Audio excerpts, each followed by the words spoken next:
Hello students, so we discuss class 10 half yearly exam or all subject or syllabus. So बहुत students हमको खुद ऐसे ले syllabus किबा changes होइसे निकी तो science और syllabus खनत बहुत खिनि changes हुआ देखा गई আছে तो सेबार किसमान भूলৰ কাৰণে বাৰে students মনত confusion হৈছে তো আজি আমি discuss কৰিম কোনখন শুদ্ধ হয় লগতে তোমালোকৰ ভিডিওটোত মই কৈ দিম কেনেকৈ তোমালোকে ইলেক্টিভ সাবজেক্ট বিলাকৰ কাৰণে চাব পাৰিবা তো ভিডিওটো সম্পূৰ্ণ চাবা তো প্ৰথম আসামিজ সাবজেক্টখন ডিসকাস কৰো তো অসমীয়া তোমালোকে চাব লাগিব উদ্যোগী হহাটো আহিব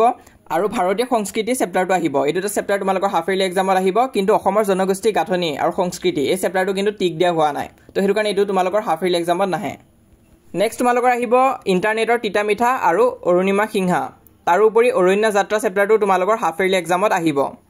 তাছত নেক্সট পদ্যাঙ্কত সোৱা পদ্যাঙ্কত তোমালোকৰ আহিব বৰগীত জিকিৰ আৰু প্ৰশস্তি এই তিনটা চেপ্টাৰ আহিব তাৰপিছত দৃষ্টান্ত আৰু মই অসমীয়া এই দুটা চেপ্টাৰ কিটো নাহে তাছত ব্যাকৰণত কি কি দিছে সোৱা নৱম শ্ৰেণীৰ ব্যাকৰণৰ উপৰিও তো হেখিনিটো চাব লাগিব তাৰ উপৰিও তোমালোকে চাব লাগিব সমাস সন্ধি বাক্য পৰিৱৰ্তন তাৰপিছত নটবিধি শব্দবিধি জ্যোতি চিহ্ন ব্যৱহাৰ খণ্ড বাক্য জতুৱা ঠাঁচ আৰু বিপৰীতাৰ্থক শব্দ তাছত নেক্সট তোমালোকে ভাব সম্প্ৰসাৰণ বা প্ৰতিবেদন বা আবেদন লিখন ইয়াৰ ভিতৰত যিকোনো এটা তোমালোকে চাই গলে হল অপচন থাকিব এক্সামত যোনটো লিখা লিখিব পাৰিবা নেক্সট তোমালোকে ৰচনা কেখনমান চাব লাগিব 8 মাৰ্কছৰ কাৰণে আহে আৰু দ্ৰুতপাঠৰ তোমালোকে তিনটা মান জনগোষ্ঠীৰ বিষয় চাই থৈ দিবা বৈচিত্ৰময় অসমৰ পৰা তাৰ পৰা কিন্তু কোৱেশ্চন আহিব তোমালোকৰ 10 মাৰ্কছ মানৰ হেখিনি চাবা গ্ৰুপ বি পৰা তোমালোকে চাব লাগিব প্ৰাচীন ভাৰতীয় শিক্ষা তাৰ পিছত পদ্যাঙ্কৰ পৰা তোমালোকে চাব লাগিব ধৰ্জা আৰু ধৰভাই এই দুটা চেপ্টাৰ চাবা আৰু ব্যাকৰণত আছে সোৱা নৱম শ্ৰেণীৰ ব্যাকৰণৰ উপৰিও তোমালোকে চাব লাগিব ফুল বাক্যৰ শুধৰণি তাৰ পিছত উপসৰ্গ অনুসৰ্গ সমাৰ্থক শব্দ পুৰণি শব্দৰ আধুনিক ৰূপ এইখিনি বস্তু তোমালোকে চাব লাগিব তো নেক্সট আহা এটা আমি ইংলিছৰ সিলেবাসখন ডিসকাস কৰো ইংলিছৰ সিলেবাস যোৱাবাৰ দৰে একে আছে তোমালোকে আনসিন পেছেজ চাবা তাৰপিছত ট্ৰান্সলেচন বা সাবস্টেন্স ৰাইটিং চাই যাবা তাৰপিছত তোমালোকে ষ্টৰী ৰাইটিং চাবা লেটাৰ ৰাইটিং চাবা আৰু গ্ৰামাৰ পাৰ্টত সোৱা গ্ৰামাৰ পাৰ্টত তোমালোকে চাব লাগিব ডিটাৰমিনাৰ্স টেন্স ফৰ্ম তাৰপিছত ভোকেবুলাৰি আৰু সিনথেটিক্স অফ সেন্টেন্স এইগিটা টপিক তোমালোকৰ গ্ৰামাৰ পাৰ্টৰ পৰা আহিব ইংলিছত কম নম্বৰ পোৱা এটা ডাঙৰ কাৰণ হৈছে বহুত ষ্টুডেন্টছে গ্ৰামাৰ পাৰ্ট আৰু ৰাইটিং পাৰ্টটো এভয়েড কৰি দিয়ে হেতুটা পাৰ্টটো কিন্তু বহুত ইম্পৰ্টেন্ট হয় তাৰ পৰা বহুত মাৰ্কছ আহে হেতু কাৰণে চাবা তাৰপিছত নেক্সট আমি আহিছো চেপ্টাৰৰ পৰা তোমালোকে চাব লাগিব মেইন বুকৰ পৰা চাব লাগিব এই লেটাৰ টু গড নেলসন মণ্ডেলা আৰু কুৰ্ক এই তিনটা চেপ্টাৰ চাবা প্ৰ'ছৰ পৰা আৰু পয়েট্ৰিৰ পৰা তোমালোকে চাব লাগিব এই টাইগাৰ ইন দা জু আৰু এমেন্ডা এই দুটা চেপ্টাৰ চাবা আৰু সাপ্লিমেন্টাৰী কিতাপখনৰ পৰা তোমালোকে চাবা দা মিডনাইট ভিজিটৰ আৰু এ কুৱেশ্চন অফ ট্ৰাষ্ট তো ইয়াৰ লগতে তোমালোকৰ ইংলিছৰ সিলেবাসখন কমপ্লিট হৈছে তো আমাৰ কোৰ্সত মই ইতিয়ালৈ লাষ্টৰ দুটা চেপ্টাৰ কৰোৱা নাই সাপ্লিমেন্টাৰী হেখিনি মই একিনতে কৰাব চেষ্টা কৰিম বাৰু তো এটা আমি আহিছো মেথছৰ সিলেবাসত মেথছৰ সিলেবাস কি হ'ব তো ইয়াতে তোমালোকে সোৱা ৰিভিজন চেপ্টাৰ তোমালোকৰ পাৰ্ট 1 আৰু পাৰ্ট 2 টো আহিব পাৰ্ট 3 টো কিন্তু নাহে ওমিটেড হয় হেতু এক্সামত নাহে তাৰপিছত ৰিয়েল নাম্বাৰ আহিব চেপ্টাৰ নম্বৰ 1 টো আহিব চেপ্টাৰ নম্বৰ 2 পলিনোমিয়েলছ এটো আহিব সম্পূৰ্ণ চেপ্টাৰ আহিব চেপ্টাৰ নম্বৰ 3 আহিব 4 আহিব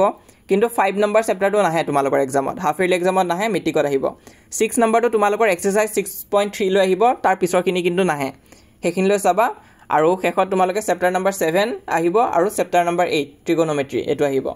তো এখন হৈছে মেথছৰ সিলেবাস তো মেথছৰ সিলেবাসে কনফিউজন থাকিব নালাগে কিবা যদি আছে মোক কমেন্ট বক্সত খুৰিবা তো নেক্সট আছে সায়েন্সৰ সিলেবাসতে বহুতৰ ষ্টুডেন্টছৰ কনফিউজন হৈ আছে ইয়াত তোমালোকে দেখা পাইছা এই পিডিএফ খনত কি লিখা আছে তোমালোকৰ চেপ্টাৰ 1 আৰু 2 দুটাতে টিক দিয়া হৈ আছে হাফ ইয়াৰলি এক্সামত আহিব বুলি কিন্তু সেবা বোৰ্ডৰ যোনটো অফিচিয়েল ৱেবসাইট হয় তাত আকৌ এটা চেঞ্জ কৰিছে একিনতে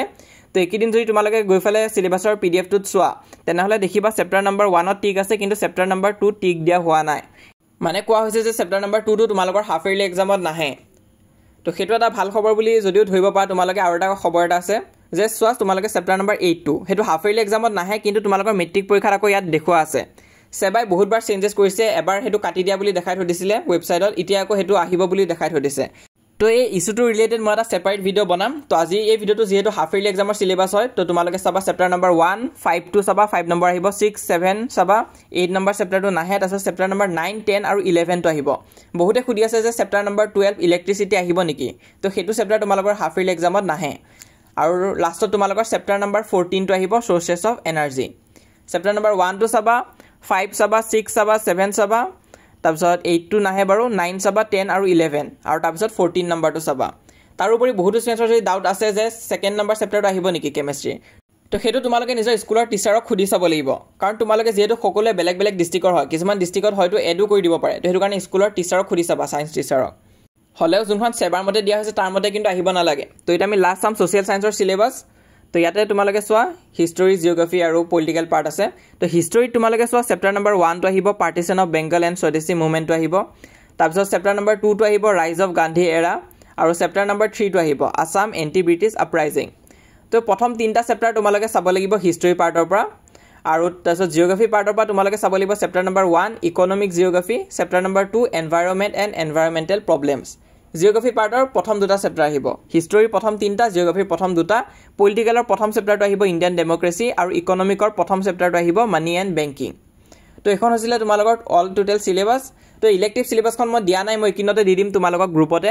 তো কোনোবা ষ্টুডেণ্টে যদি এতিয়ালৈ আমাক হোৱাটছএপত জইন কৰা নাই সোনকালে জইন কৰা লিংকটো মই পিন কমেণ্টত দি থৈ দিছোঁ সেই লিংকটোত ক্লিক কৰিলে হোৱাটছএপ পেজৰ পেজ এটা অপেন হ'ব সেই পেজটো তোমালোকে ফ'ল' কৰি ৰাখিবা সেইটো খুবেই ইম্পৰ্টেণ্ট হয় তাত আমি আপডেটছবিলাক দি যাম তো এইটো কাৰণে হোৱাটছএপত জইন হৈ যাবা যিমান সোনকালে পাৰা তাৰোপৰি আমাৰ ইনষ্টাগ্ৰাম পেজ এটা আছে তাতো তোমালোকে ফ'ল' কৰিব পাৰা কিন্তু মষ্ট ইম্পৰ্টেণ্ট আমাক ছাবস্ক্ৰাইব কৰি থৈ দিয়া আমি যিমান পাৰোঁ সহায় কৰি যাম